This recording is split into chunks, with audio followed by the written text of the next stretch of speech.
ये भी हमें हमारी इत्तला थी कि ये आने के बाद बनी गाला नहीं जाएंगी, बल्कि ये सीधे केपीके जाएंगी। और वही तमाम चीज़ें सामने आई, ना उनको गिरफ्तार किया गया, ना उनको रोका गया, बल्कि वो आई और फिर केपीके में गई। और ये भी बताया गया था हमें जी पहले कि ये केपीके में वहाँ पर एड्रेस करेंगी अपने अहम तरीन लीडर्स को जो पीटीआई के हैं, और वो किया उन्होंने। अहम तरीन चंद लीडर्स को उन्होंने बुलाया और फिर उनको उन्होंने तंबी की, और इसके साथ साथ जो है वो अहम तरीन इश्यूज को, जो सियासी इश्यूज थे, ये कह करके इमरान खान साहब ने ये मैसेज किया है, उनको कन्वे किया। और फिर एक और काम किया जो कि हमें पहले ही बता दिया गया था कि जी वो केपीके की हुकूमत के जो मामलात हैं उसको भी इंटरफेयर करेंगी।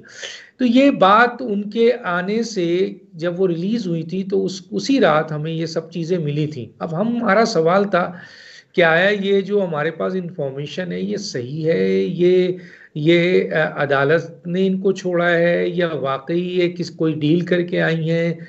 और अगर डील करके आई हैं तो फिर तो सारा ये एक्ट होगा जो अभी बताया जा रहा है। चुनांचे जी अब बात या बाज़-औक़ात ये होता है कि आप किसी सिलसिले में आते हैं और आने के बाद भी फैसला बदल देते हैं। जिस तरह एक बात, छोटी सी मिसाल आपके सुनने वालों को समझाता हूँ कि जब जी मोहतरमा बेनज़ीर भुट्टो परवेज़ मुशर्रफ साहब के दौर में पाकिस्तान आई तो वो कुछ एक डील करके आई थी, लेकिन जब वो पाकिस्तान पहुंची तो उन्होंने अपनी उस डील को उड़ाकर फेंक दिया और फिर अपने आप को फ्रंट पे ले आई। ठीक है। जी और इसी तरीके से बुशरा बीबी के बारे में कहा जाता है कि वो भी एक डील के तहत आई हैं, लेकिन आने वाले वक्त में वो अब ये बात साबित हुई कि उनकी वो तमाम बातें जो हम तक पहुंची थी इंफॉर्मेशन की सूरत में अहम तरीन, वो साबित हुई, वो निकली।